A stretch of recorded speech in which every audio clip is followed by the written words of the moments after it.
dive on him. This is twice now the Celtics have been first to the floor. They try to save with Horford. Unbelievable. Boston first to the floor.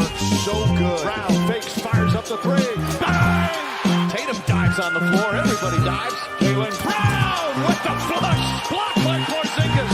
He's doing it all. Tatum spinning, driving, layup. Got it. Washington drives. Blocked by White. Oh, what a block from Derek White.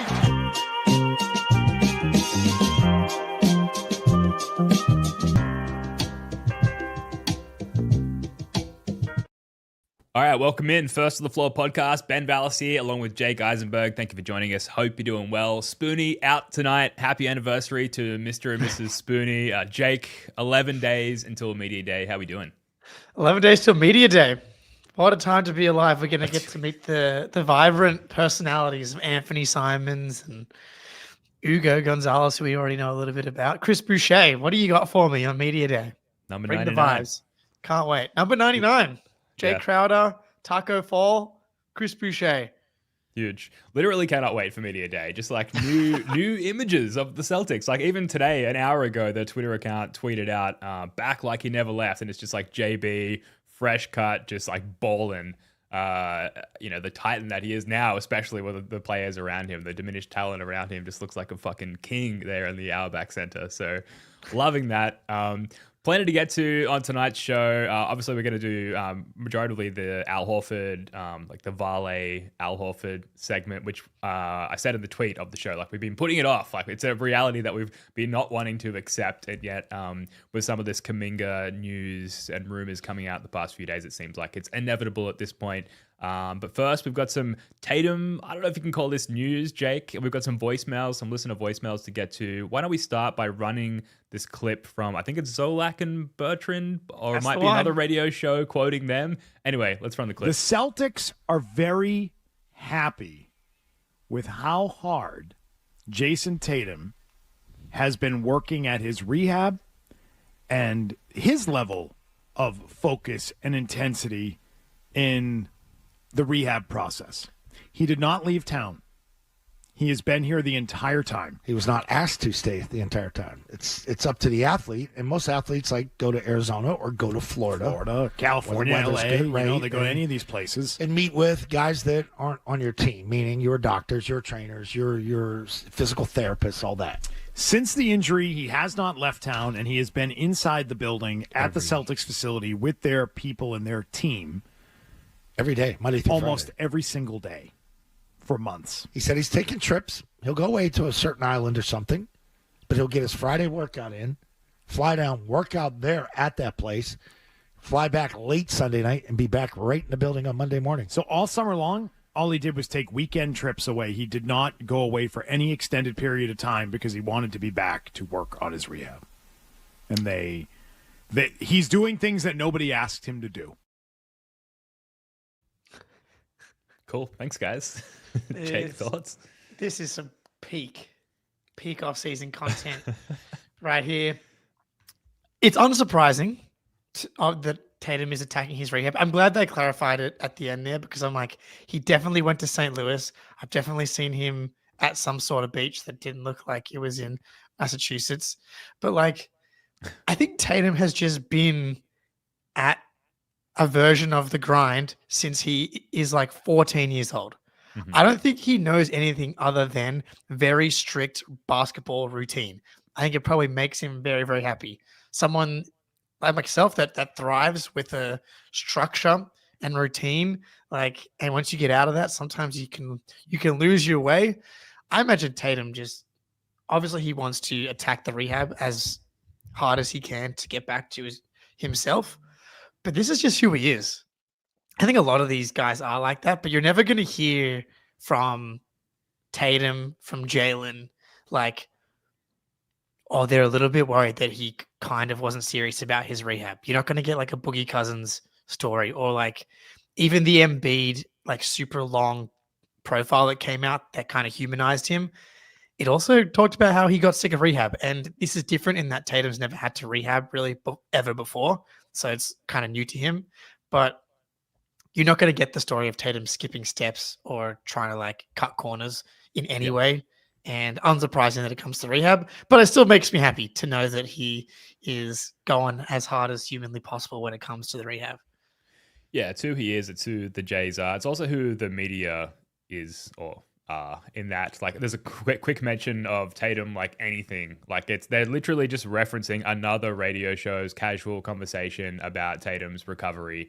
And yet, like, boom, 30-minute segment, which, like, of course, like, we're all eating it up now. We're talking about it. So it's like 3 shows on from the original mention. But, like, this is what we need. This is what we will be subsisting on.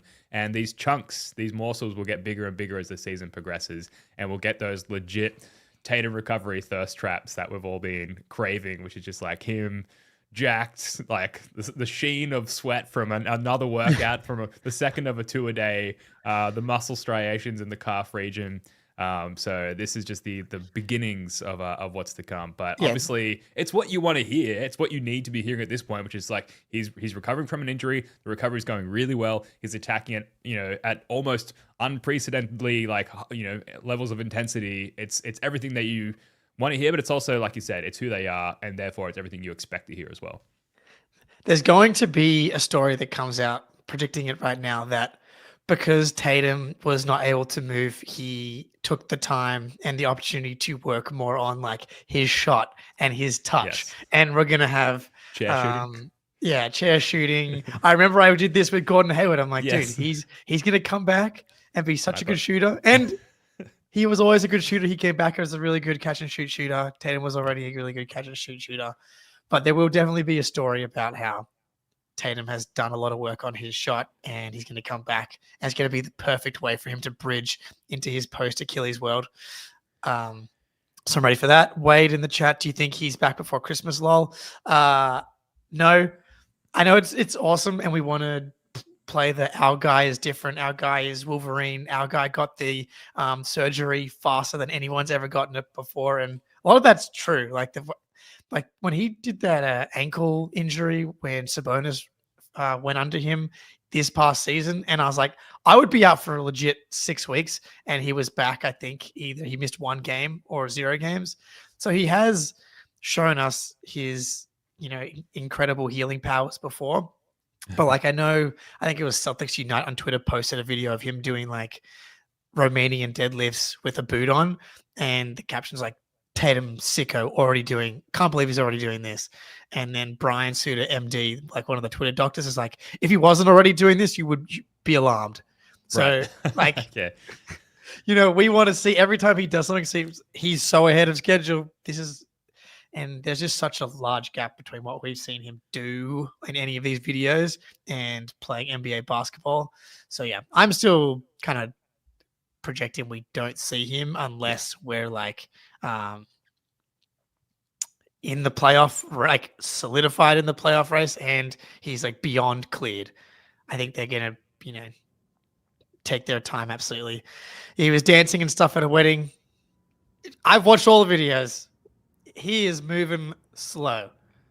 He is moving slow and careful. So, yeah. You can also dance on one leg, believe me. It's been done. Just a little lean off to one side. Take it from a man of many, many knee injuries and also has attended many, many weddings. But I know that we have it on good authority from like our one source ever that Tatum will not be returning this year. I was listening to John Corrales on Chris Forsberg's Celtics Talk Pod earlier today, and like Corrales is like, but he will get back to a point where he's cleared probably like this year, this season at some point. And like, how are you going to stop that man from forcing himself onto the court? And unfortunately, that decision and method is above our pay grade, but that's going to be a dynamic that occurs this season at some point. I'm fine with him coming back. Like, it's just putting him on a minutes restriction and it depends on where we are in the standings. So I do think there's real value in getting his first game reps in a season that doesn't matter as much. No expectations, like for sure. In Mickey Mouse March, where Josh Giddey goes off for 30 and Peyton Pritchard averages 40 and Jalen Green looks like a young Dwayne Wade. That's a good time to bring back Tatum in low pressure games to get game reps so he's ready to go for the following season. I don't really prescribe to the people that are saying he just shouldn't come back. as if it's like the safest option, Mhm. because there's not going to be a huge gap between what he's going to be playing 25 minutes a night or whatever, starts at 20, to then he's been playing 5-on-5 in the offseason, working out as hard as he can. Like, he's either ready or he's not. He's going to be fully cleared or he's not. You can't be 110% cleared. Once you're fully ready to go, they're going to make him as ready to go as possible. There's nothing more you can do besides start to play basketball at that point. So there would be value, I think, mentally for Tatum to coming back, but only obviously if he's being cleared.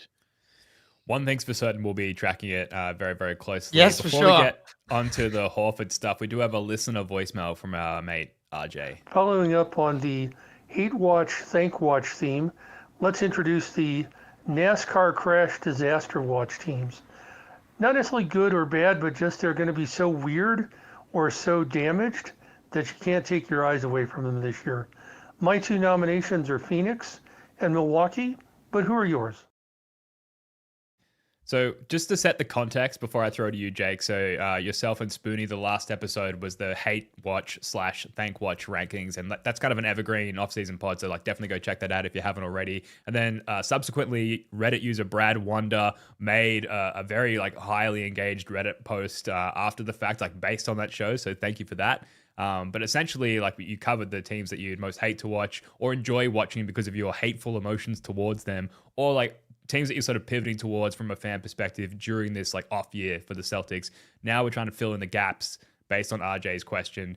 Disaster teams that you just almost will avoid watching because they're just going to be such a fucking sinking ship. Phoenix is a great choice here because they're just so strapped for assets and salary caps out of control. I like that. The Sixers. Yeah, I'm not watching necessarily for, I was there was, speaking of recovery, the Sixers Twitter was in a frenzy because there's video of Joel Embiid playing basketball without a brace on. So lo and behold. Yeah, great. It's good. I hope he can come back and be healthy. That would be awesome. I find it hard to believe, but that would be great. So I would like them to be healthy and then watch the car crash. Yes. I don't want to watch the car be rolled out there with 3 wheels and then crash, because it's what makes crashes so exciting is that there's an element of suspending belief. What is going to happen here? And I think the Sixers always kind of feel like that because they always have expectations, and the car crash is always really funny, and it comes in a variety of different ways, whether it's in Tatum's rookie season and the Sixers being favored to win that series, coming off a 17-game winning streak to end the season, and then it's nah, Al Horford actually is going to shut down Joel Embiid for the rest of his career. Yes, it's going to be Ben Simmons, passing up a layup instead of scoring over Trae Young and passing it to Matisse Thybulle. They are a good candidate over and over again. I think the Clippers have entered the chat here. Oh yeah, with what's going on with Palmer and Kawhi. Assuming they don't suspend him or avoid his contract, or even if they do, that just becomes this team is now in a completely different spot than it was before. So I'm excited to see the awkwardness potentially of the Clippers. I don't know. Do you have any good car crash nominations? I think the Miami Heat's floundering due to an aged Pat Riley's indecision. We're getting Damian Lillard. Oh, no, we're not. Oh, we're getting Kevin Durant. Oh, no, we're not. Actually, we're doing nothing. And we're losing Jimmy Butler. And that whole relationship flamed out as well, famously. They just have just kind of been a plastic bag in the wind. I think the last few years kind of not really doing anything of note. And so I know they've made some moves, but they just seem like a middling team heading downward. And due to the history and the rivalry at times with the Heat, I'm just looking forward to that continual downward trajectory. Yeah, because they are also a team that's stuck in the middle. And that's very frustrating for a group of fans, as few of them as they are, that have kind of exceptionalism brain, despite never actually winning anything over this kind of past decade here. But yeah, I don't see a path to them really contending. That'll always be fun. I still kind of want them to be better than the Celtics. Yeah. But that's a good choice. The Mavericks are an interesting one to me because there was just such backlash and, bedlam in the streets for Mavericks fans. Obviously, because Nico traded the franchise icon for nothing. Well, not for nothing, for for what they got back. For a and they get guaranteed bailed number one out. pick. Yeah. And they get bailed. They get bailed out by Adam Silver with Cooper Flag. And there's like a renewed joy for having their next franchise icon. And I'm really high on Cooper Flag, but the chance that he's as good as Luka Doncic is just not very high. The chance of guys becoming perennial first team All NBA guys, even if they are the types of prospect that Cooper Flag is, I think that they're going to get into this season. And Luka was so you just knew it immediately when he got into the league. Like, this dude was special. I think there's going to be growing pains with Flag. I don't think he's going to be a guy that you can just throw the ball to and ask him to create possession after possession after possession. That's going to take time. He's going to be like Tatum in the sense that to really appreciate his game, you need to appreciate the intricacies and the margins of a basketball game. And they're going to probably be like inside or outside the play-in. And Maverick fans are going to have the realization again that they were on the doorstep of winning a title and the doorstep of being contenders year in, year out. And they have an aging Anthony Davis, an aging Kyrie Irving coming off an ACL and be like, it's really the consolation prize of Cooper Flag's awesome. We have picks out the door. These guys are going to be aged out by the time Cooper Flag's ready to help anybody win multiple playoff series. And it's going to be like a slow motion car crash realization after like 16 games. Who would you prefer to start your franchise with today, Luka Doncic or Cooper Flag? Because you said, like, Luka's special, but like we've seen the deficiencies. He's this like beautifully air conditioned building, but like one of the windows is just stuck open constantly, and you're never gonna cool that sucker down. And obviously the open window in this instance is his defense, but like we know the ceiling is set by his defensive deficiencies. So kind of leaning towards Cooper. Sure. The ceiling also was like they made the finals and they ran into an historically good team. Got stumped. Yeah. Yeah. But like he was like one of the key reasons why they lost. I know. But hey man, I've shat on Luka as much as anybody. Yeah, it is a lot of fun. It's fantastic. But even in that season, like he averaged like 34 a game. Like he is straight up one of the greatest offensive players we've seen in this game. And I'm with you. Like I do think that can be a fatal flaw. A team can, I'm very 100% sure, can win a championship with Luka as their best player if you build the right team around him. It's always going to take a little bit of luck. Like if the Mavericks team had been in the year previous, or the year before that, like against the 22 Warriors or the 22 Celtics or the Nuggets team that won the title, those teams were a lot closer. They just happened to run into a team that was like the Celtics. I love Flag as a prospect. I love the way that he plays the full game of basketball, defense, rebounding, passing. But I just can't take an 18-year-old that has proven nothing to me when I know that Luka is an MVP candidate. Sure. I'm taking the bird in hand there. As I know, sorry to the Cooper stands out there. That's probably the sensible take, but an interesting question given where they're at as a franchise, and definitely a worthy addition to RJ's question here. Great question from RJ, and kind of like the completion of the big segment from the last pod. So great work there, and sign up to the Patreon, sign up to the Discord, because if you want to leave us a voicemail, that's the way to do it, Jake. Yeah, absolutely. Get in there. Appreciate the voicemails from both RJ and Rondo of Real Estate. Pell's car crash. Yeah, year in, year out.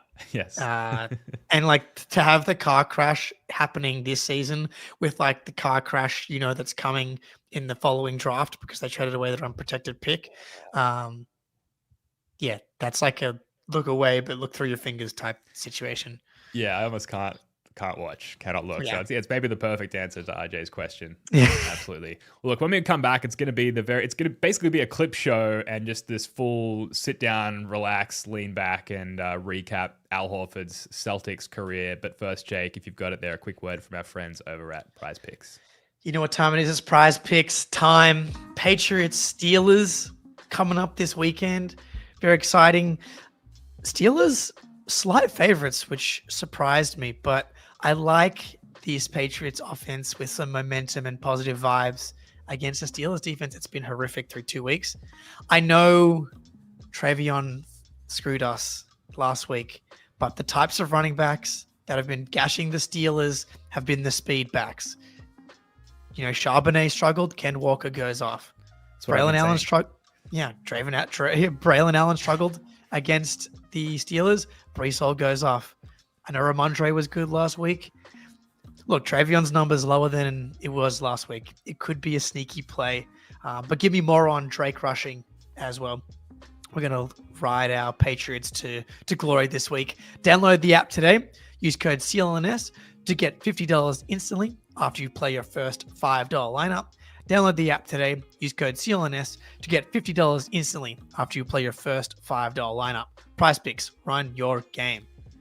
Shout out Prize Picks. Download the app. Use that code CLNS. Get yourself a nice deal there and enhance your sports viewing experience. Soon to be your hoops viewing experience. The preseason is not far away. Yeah, getting there. All right, Al Horford. So like we said, the Jonathan Kuminga news is kind of brought back to the forefront of at least our minds what is inevitably going to be happening with Al Horford. And it's sort of brought upon this reaffirmation that like he's likely going to the Warriors. Brad Stevens has confirmed like multiple times that Al Horford is certainly not returning to the Celtics, which means this is unmistakably, Jake, the end of an era. Even if Jayson Tatum comes back 110% healthy, the Al Horford-less Tatum era has some question marks around it. So I think there's a couple ways to slice this. One is a look back at Al's Celtics tenure and what he's meant to the team, both on and off the court. Two, should the Celtics retire his number? And then three, and we can probably save this for a future pod, what's the long-term plan at the center position, knowing that there's this fucking gaping Al Horford-sized hole there now forevermore. So starting before we get to the number retirement, just a look back at his Celtics tenure, I guess both on and off the court. Like when like positioned with that question, Jake, like where does your mind immediately go to? I mean, it goes to two places, but the first one it always goes to is in Milwaukee. And you don't see it from Al Horford a lot, but when you see it, nothing gets the people going more than an emotional Al Horford. I want to say game 4, I believe, down 2-1 on the road. Jayson Tatum, Al Horford, 30 apiece, bombs. And he was the catalyst to get the team going in that game. Elbows Giannis in the face on like just a magical, both magical and excruciating run to the finals, being down in multiple series. But yeah, here it is. All right. That's right. We got the okay. Okay. You just don't see it from him. But when you do, you know, and it almost always comes off. That is an objectively sick dunk from Giannis as well. What a series. That's like playoff basketball at its absolute best. Both teams, up 1-0, tied. Down 2-1, tied. Down 3-2, tied. Game 7.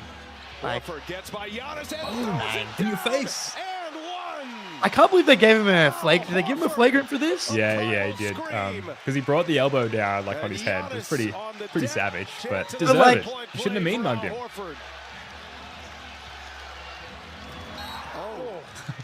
Take that. Hey, man, don't put your face there. You ask me. Oh yeah, it was late. It was late. It's the playoffs, baby. Yep. Yeah, that's an amazing moment. How do you not go there? There's our layout. Cool. Yeah, absolutely. And like incredible throughout that whole playoff run as well.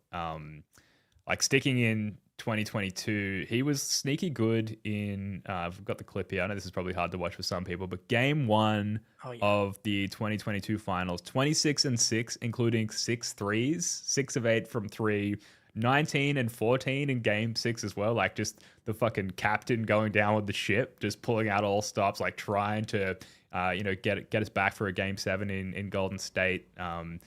But what, like, looking through and trying to gather clips for this show and like stat lines for this show, it's like the body of work, Jake, as a Celtic going back to 2016, where, famously it was Hawks, Celtics, round 1, 2016 playoffs, and Al Horford like cited the Garden atmosphere specifically in his press conference when joining the Celtics as a free agent that same summer in 2016, as like the atmosphere was insane. Like as soon as I played on the opposing team in Boston, I was like, I have to play here.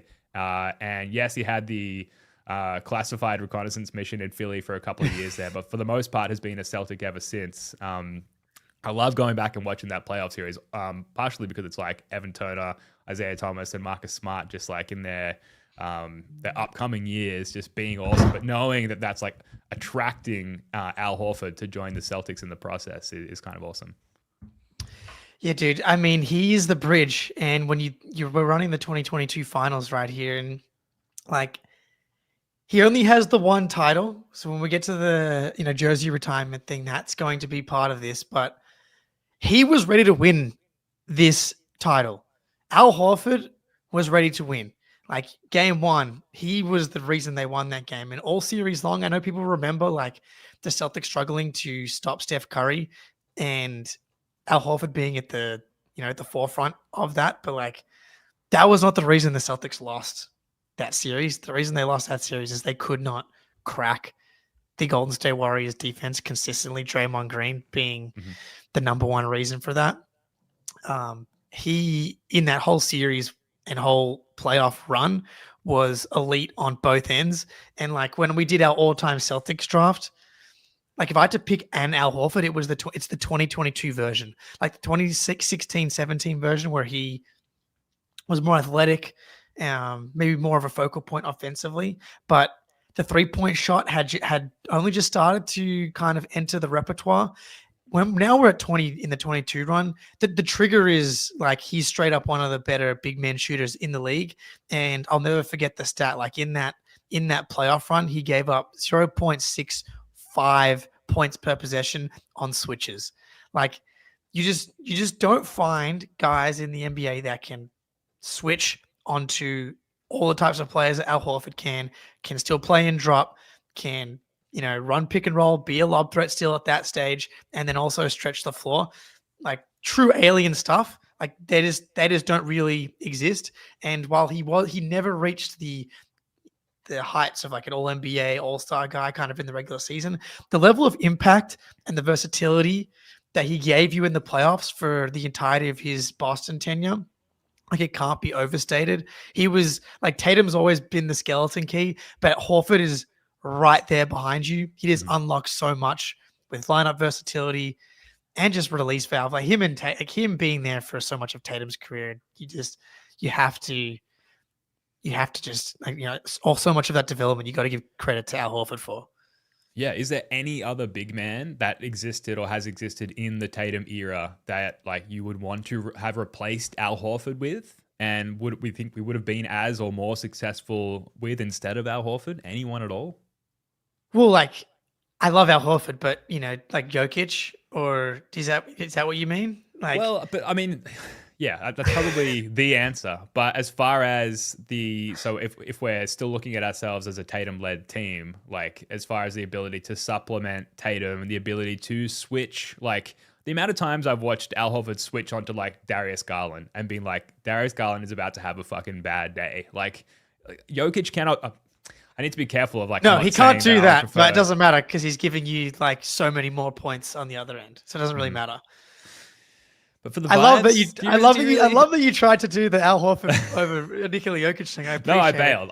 You saw it. Everyone witnessed. I pulled out before anything happened. But yeah, and like 2020 Anthony Davis, the dude that won the title. Like I love Al Horford, but Anthony Davis was much better than Horford. And that's okay. Can we agree that it's a short list? It's a short, absolutely a replacement short player list. list. Yeah, and I don't think he'll ever get the credit that he was due because he doesn't do it in like a stuffing the box score type of way. But all these teams that are struggling to win playoff runs, go on deep playoff runs, like point to the big man spot and how guys are constantly attacked and helped off. Like the Thunder survived it offensively, but Chet Holmgren was a sinkhole offensively and made up for it because he was a defensive monster. But like Miles Turner, like he can stretch the floor, really helpful. Getting killed in space, like, and if that spot is as solid as Al Horford gives you, it just makes it harder for teams to find weak links in your playoff shell. Yeah, like there's no one I would have rather done it with, as now that it's done, it being like a championship was secure, like now that it's done, and just how much, like, even on a personal level from as fans, like how much Al Horford means to us. I'm so glad we got to where we got to with Al. Getting back to like just some of the moments and characteristics that punctuate his Celtics career, like there is this kind of, when I look at it, this sort of before and after dividing line in terms of like before he went to Philly and then after he got back. And there are sort of two similar but different versions of Al Horford. One thing I noted, and maybe like you're already aware of this, Jake, but like looking at some of the older highlights is like how like fucking athletic he actually was, like the younger, but still not super young version of Al Horford. Like we've got this clip here from the Cavs series. And Smart, no hesitation. You were talking about that. Horford drives and found over for Cleveland. Celtics with only 5. Throwing it up. Horford throws it down. Oh, what a perfect pass from Smart and a foul. just You do big forget. Al getting up high.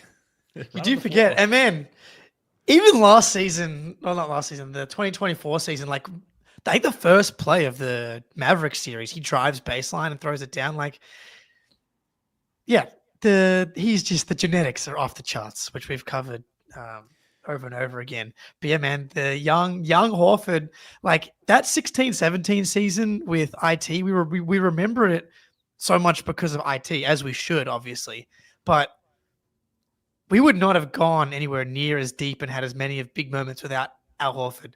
Like I posted one on the timeline recently against that Houston Harden team at home. Horford had like a 28, 8-3 game. Like he would go off for these, like you look at this playoff run where they lost to the Cavs in the conference finals you just played. Like in that Chicago series, 21 points, 7 rebounds, 9 assists. In that Wizards series, 21, 9 boards, 10 assists. In that Washington series, 19, 6 boards, 7 assists, 3 blocks. Like he wasn't going to do it in the same way that an Anthony Davis was going to do it, but he was a threat to go 20, 10, and 10 on any big game. Mm-hmm. And on a team where you have Isaiah Thomas, like defensively, you're going to have, some challenges. And Al Horford being out there, that's like the second reason. It might honestly be the first reason that they're actually able to go as far as they would, because like as exciting as IT's year was without Al Horford anchoring everything, both offensively and defensively being that connector. Yeah. It's hard to, can't go put him ahead of IT. Sorry. Can't do that. But like 1A, 1B in that season.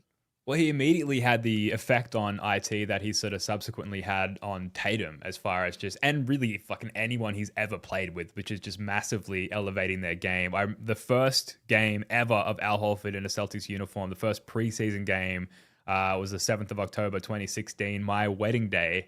And I had all my groomsmen around at this house and we were getting ready. And I was like, silence, everyone. The TV's going on. Like the day right now is about Al Horford's first game as a Celtic. And I only cried once on my wedding. No, I'm kidding. But yeah, that was fucking awesome. Great way to start the day. And then, yeah, young Al Horford, 2018 playoff run, the first Tatum season. First round, Milwaukee Bucks, like game 1, 24, 12, and 4 with 3 blocks. While limiting Giannis Antetokounmpo, and that like sort of characterizes Al Horford and what makes him special as well, the ability to limit like dominant big men. And we'll get to Joel Embiid in a second. And then in game 7 of that series, 26-8, like to close out the Bucks in a game 7 for at what point was a very young Celtics team.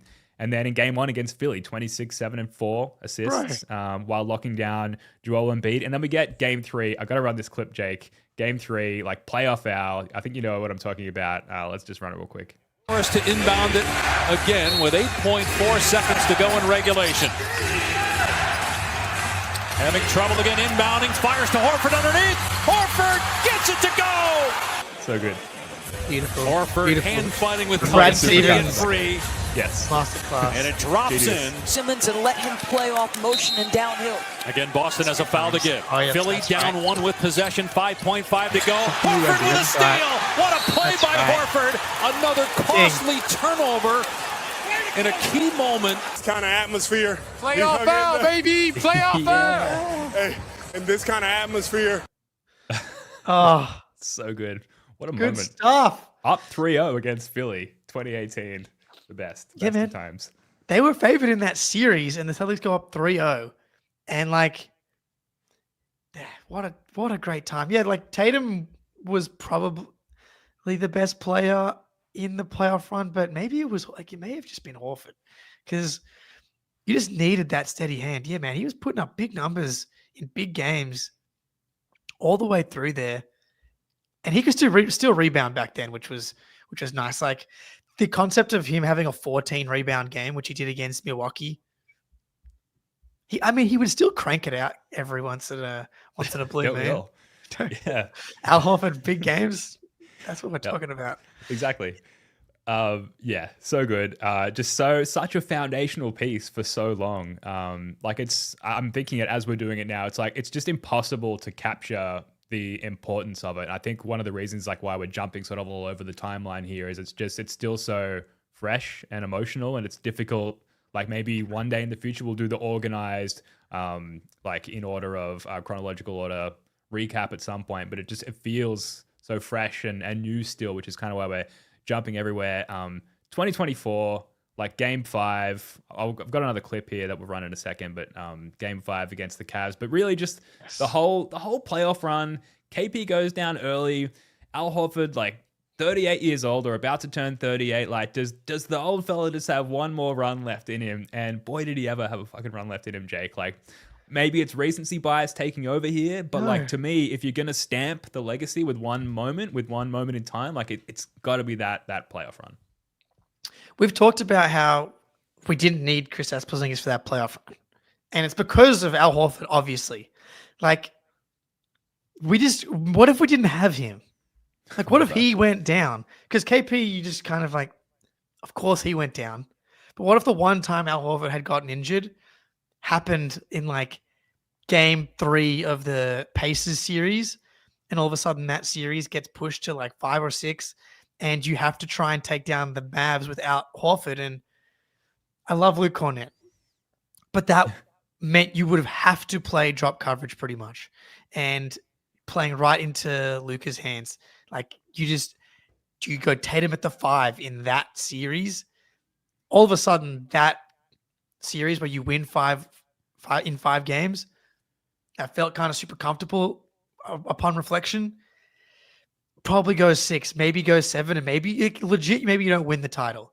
And if you don't win the title, then you just never know if you ever get one in the Jays era. And so you only get, like, Horford only gets one in his retirement jersey argument, but he was such a huge catalyst and reason for winning the title. Like, if you lose Derek White, I think you can still win the title. It will be harder, but without Horford, the entire fabric of your team is compromised. You needed Horford to win that title. Yeah, facts. There's going to be plenty more Horford celebration in a sec, but we've got to pay the bills here. So a quick word from our friends over at Game Time. There we go, Game Time. The first of the 4 crew are going to be heading over to Las Vegas for Summer League 2026, and we are absolutely going to be buying all of our tickets through Game Time, which genuinely is a fantastic platform that if you're not using, do yourself a favor, get on board. Game Time makes getting tickets to all types of events even faster and easier, and prices on the Game Time app actually go down the closer it gets to tip-off. With killer last-minute deals, all-in prices, views from your seat, and their lowest price guarantee, Game Time takes the guesswork out of buying tickets. Last time we were in Vegas, we were outside the Thomas & Mack Center before the game, sniping last-minute deals using the Game Time app. They offer last minute tickets, flash deals, zone deals, and even event cancellation protection, which if you've ever been to Vegas, if you've ever been out late, dear Lord, like you absolutely made, and we absolutely needed in this case, the possibility of last minute event cancellation protection. So thank you, Game Time. Save up to 60% off buying last minute for sports, concerts, comedy, theater, and more, and take the guesswork out of buying NBA tickets with Game Time. Download the Game Time app today, create an account, and use code CLNS for $20 off your first purchase. Terms apply. Again, create an account and redeem code CLNS for $20 off your first purchase. Download Game Time today. Last minute tickets, lowest price, guaranteed. Jake, I'm going to run another amazing Horford moment just as means of kicking this conversation. You got to make a quick decision on this play. 1 point game. Brown into Horford. Horford is going to take it. Got it! Boston wins! 22 points, 10 rebounds, 5 assists. Mr. Do Everything. Offensively carrying the load. Set up by a flat top Jaylen Brown. That's an oldie but a goodie, I believe, on Super Bowl Sunday, maybe before the Patriots won the Super Bowl. I can't remember. A while back. It's hard to keep. I think you could be right there, actually. I do remember there being a Celtics game. The Celtics always end up playing on Super Bowl day, which is a great thing. One of the best things about going back and watching highlights from Horford's rookie season with the IT year and Tatum's rookie year, like Scal was on the call in that one, but you get a ton of Mike and Tommy on the call in the highlights, and Mike was still, doing it and still getting all the players' names right in those first couple of seasons of Al Horford's time here, and like that just makes the experience when you go back and watch so enjoyable, so fulfilling. What it's all about being a fan, like really listening to those guys. And Jaylen Brown inbounding the ball. Brad Stevens, what were you cooking? Another game winner, apparently. Beautiful. Absolutely. Folks in the chat, like we're almost close to wrapping up here, but like let us know what other things stood out to you across Al Horford's Celtics career. What about yourself, Jake? I feel like I've been doing a lot of talking, running a lot of clips here. What else comes to mind? I mean, this is more in the abstract, I guess, or just zoom out a little bit here, but the development of Jaylen Brown and Jayson Tatum, it's one of Greeny's favorite things to talk about, and for good reason. But having Al Horford here in Boston for the beginning of Jaylen and Jason's career, for both having a type of player like that to help them, create a really positive infrastructure on both defense and offense was really good for their development. But then having a veteran and a professional like Al Horford to teach them how to take care of the body and how to maximize their talents, maybe they would have gotten there anyway. Everything we know about these guys tells you they probably would have. But if you want to maximize those chances, have a guy like fucking Al Horford in there, bringing Jaylen Brown and Jayson Tatum under his wing, teaching them how to be pros. And I mean, Tatum's talked about how Horford is his favorite teammate. They sit next to each other on the plane. You've got the tangible, I think, impact on their development, and then you've got the vibes element, like having the OG Al bringing in these 19 and 20-year-olds and not just being there to help them with the development, but being there with them when on all of these huge moments, ups and downs, like the bond between those guys and Horford is so strong that I get emotional thinking about the bond. I feel like I have the bond. Yeah. And I'm so glad that I'm so glad parasocially that happened. Yeah, parasocially, basically. Horford's liked a couple of our videos. It's basically the same thing. Yeah, sure. Yeah, I mean, you're a champ, Jay, where he's like hugging JT on the sideline after he comes off after game 5, like that gets me, dude, like every time because of what and like you mentioned, like the fact that he's plain seat neighbor from day one. Like they've got this sort of connection and this partnership and the tutelage to all the young guys. It's amazing. Also, he's 6 months older than me, and I'm now can no longer say like, hey, there's players on the team older than me. Like, still got a shot. Man, he feels so much older than 38. I know it's a sports thing. Yeah. And man, age dysmorphia for sports fans is tough because you grow up with these guys being gods and they just stay that way for your whole life. But it makes a lot more sense when you're 7 and 8. But then you get to age 32 or 38 and you still look up to the 22, 24-year-olds. Yeah. It's And weird. you start looking at coaches and then they hire a young coach and you're like, fuck, like I'm aging out everyone now. Yeah. Yeah, we still got Pete Carroll for the Seahawks, who's 74. So we got a few years to go before we're fully washed. But yeah, man, it's going to be, Al still looks younger than Tillman. That's for sure. That's for sure. Couple of comments here. So James in the chat, Al nailing the 3 from JT's behind the back pass in against Indiana in the playoffs. Crucial moment, and just like affirms the connection between the two we were just talking about. RJ in the chat as well. Al's connection with the fans matters too. Maybe that it's a good time to run this clip, this dagger and this interaction with the crowd in Boston against Cleveland in 2024 during Game 5.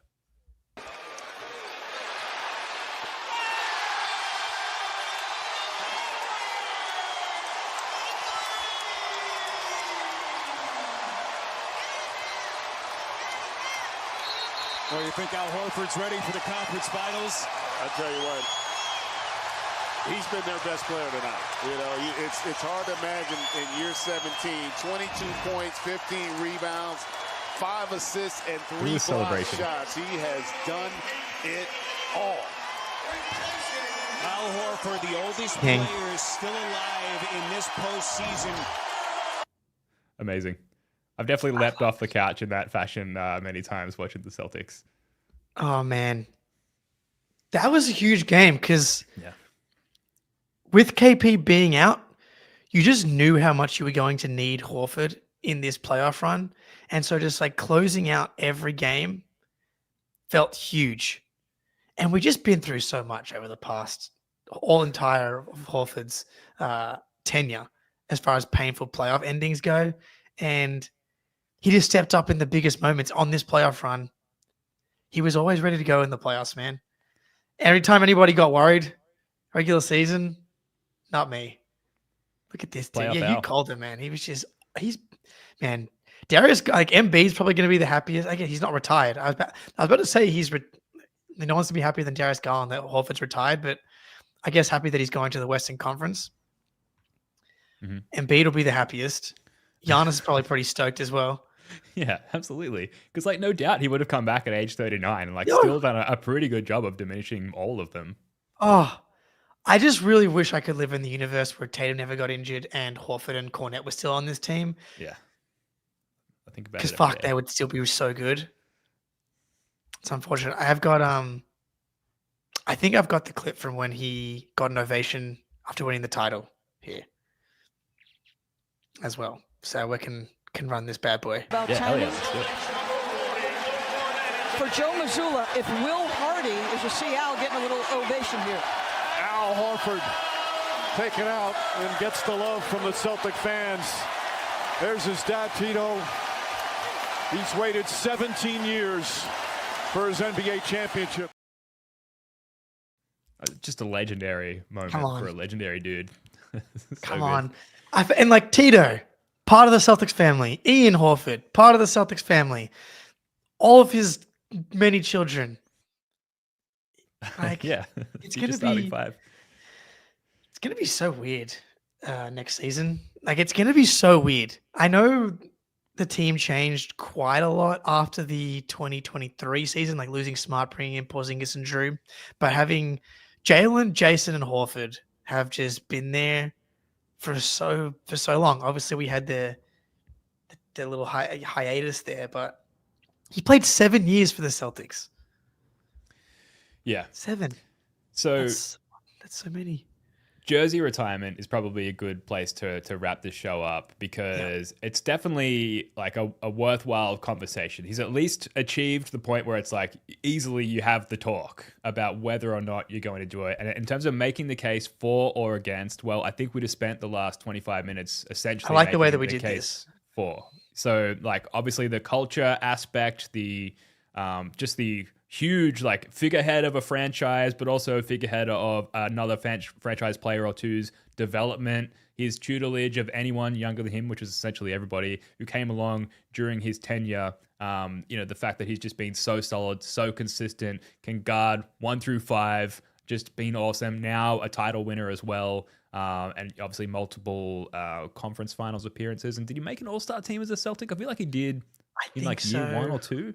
In his first season, I literally just closed Al Horford's basketball reference page, but 5-time All-Star in general and made the All-NBA team in 2011.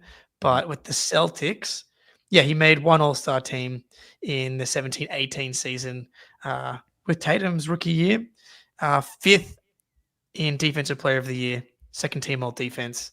Don't know how that kind of works, but we made 1 All-Star team with the Celtics. So the argument for, like, just to cap that off is like, essentially, why the fuck not? Right? Like, I know, like, you're never going to get to the lofty heights and the championship winning metrics as the majority of people who have had their jerseys retired for the Boston Celtics. So, like, contextually looking at it, relative to what's possible today in the current era and the era that Horford, Tatum, etc. have played in, I'd really think, why the fuck not? Because of how much he's meant to the team in this modern era. Yeah, I was having a look at a couple of guys, right? Like Frank Ramsey, the Kentucky Colonel, I believe they called him. Good old Frank. Yep. Big fan. Frankie Rams, won 7 titles for the Celtics from 57 to 64. 0 All-Star teams, made the Hall of Fame, retired number 23. Don Nelson, 5-time champ, in the midst of the 60s, played, 25 minutes a night on the 68 championship team, but like never made an All-Star team. Well, definitely wasn't as good as Al Horford, right? It's a good point, like the relative to era stuff. No one can win 11 titles ever again. That's just not going to be possible. Anyone getting to 2, like no one's been able to get a second one in the past 5+ years. It's become more and more difficult. The league is just so much more talented now. And you contrast it to like Kevin Garnett, right? He got his jersey retired. He played for the Celtics for 1, 2, 3, 4, 5, 6 seasons. Horford played another season. Garnett was obviously the better player, like legit top 5 like dude when he won the title for the Celtics, won Defensive Player of the Year. But Horford was really, really important to bridge the errors. I don't know. You go. I do have reasons for why. A big reason why he maybe shouldn't. Yeah, it's interesting in like we have the big 3 era, the Pierce, Ray Allen, KG era. We have the IT era. We have the Jays era. I don't know if I've ever heard anyone refer to the Al Horford era, which is, I think, the way that a lot of like glue guys get characterized in the end. Like they are essential, but I'm going to use a very timely reference here, but it very much in the way that like George Harrison was essential to Leonard and McCartney. Like the Beatles would not be the Beatles without George Harrison, but he's not like the most celebrated member of that band at any point in time. I think Al Horford plays a similar role. That's probably not going to stick with lots of people. But yeah, so like if you're starting to sort of curb this into why he wouldn't, I think that's maybe one of the angles that you look at. But I just... obviously, like my opinion means nothing here because I'm always going to say, of course, he should retire his jersey because he has meant so much to us, and I think that's enough. But if you're going to make the case against it, Jake, what angle are you going with? I'm just looking at Dennis Johnson, 7 years with the Celtics, obviously won 2 titles, not 1, so more, but again, error. And he had Larry Bird on his team, and only made 1 All-Star team in his years with the Celtics. So, like, that's a pretty good comp. 2 titles versus 1, 7 seasons, 1 All-Star team. The argument against Horford is that he's left us twice when things got tough. Mm-hmm. The Sixers thing, he left for the money. And you can blame Kyrie. I can understand wanting to get the fuck out of here as well. He was a nightmare to be around. But the reality is he did leave. And we don't know what the offer that Danny Ainge made Al Horford was for versus what Philly's, the one that he signed, that was seen as a huge overpay at the time. In hindsight, there's never too much money that you can pay to Al Horford if your goal is to win basketball games. Yeah. But he did leave, and he's leaving again. And he's got reason to leave both times. This one especially, I can't hold it against him. But the Philly one is to go directly to a rival, to go to Philly. It's tough. I almost feel like it was more justified in that instance, like that he was all of us in that moment where he was like, I'm getting the fuck out of here. Like that season was brutal. And I can't necessarily blame him because it wasn't the Celtic culture that we've sort of come to love and expect. It was like the total antithesis of that. And for Al Horford to be like, maybe there was a difference in the salary being offered as well, which might have been a huge part of it. But just the idea of like, I'm hand up, like I'm walking away from this. This is fucking terrible. Like workplace culture matters no matter your profession. And it was brutal that year. So I almost don't blame him. And it's not like he walked back in the door, like there was a trade to acquire him. So I like to think that he came back to us, but he was very much brought back. But I guess I can't hate on him for leaving in that time. No, I don't hate on him. I'm just like, it's a high standard to get your jersey retired. And so, like, if I was making the case against it, that would be the number one thing. And like, man, if he had been a bit more patient, he is being patient this time, it's a lot easier to be patient when you don't need the cap space and anyone can sign you to a vet min anytime, as opposed to like you need the $30 million a year cap space in order to be signed into. I understand the differences, but it's like, could we have just been a little more savvy and been like, Kyrie is leaving. Can you just hold on for a second? And because if we had Horford in those 2 seasons, we'd probably make another finals, firstly. And there's always a percentage chance you win that title against the Lakers. And then the next season was a fucking disaster. And that probably doesn't happen. Obviously we ended up getting a title. So all's well that ends well. I don't know if I'm in the yes camp. I don't know. It doesn't feel black and white. But then that was before I compared him to like Dennis Johnson and some of these other guys. I'm like, I don't think that there's a huge gap between what Horford contributed to, if any gap contributed to the Celtics than these other guys. And if that's the mark they were using, it's like the Mitch Richmonds in the Hall of Fame argument that everybody always uses. It's like, well, yeah, of course DeMar DeRozan's a Hall of Famer. Mitch Richmond's in the Hall of Fame. So of course DeMar DeRozan makes it. So if we're using that, like I think it's a yes based on precedent.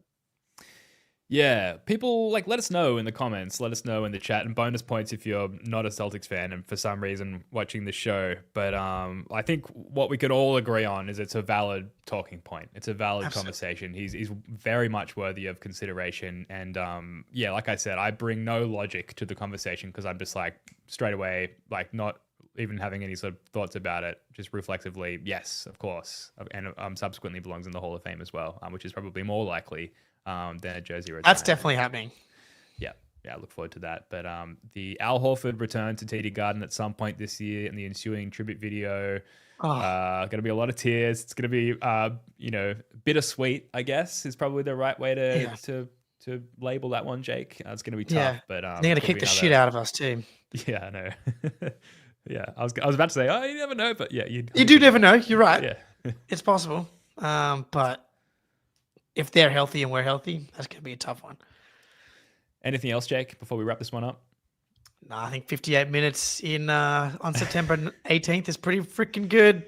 We did it again. All right, that's going to do it for this one. Thank you so much for joining us. Thank you, Al Horford, for existing. If you enjoy the show, we'd love if you could subscribe, hit that like button, leave us a 5-star rating and review on Apple Podcasts. We'll be back early next week. Jake Eisenberg, love your work, man. Until next time, go Celts.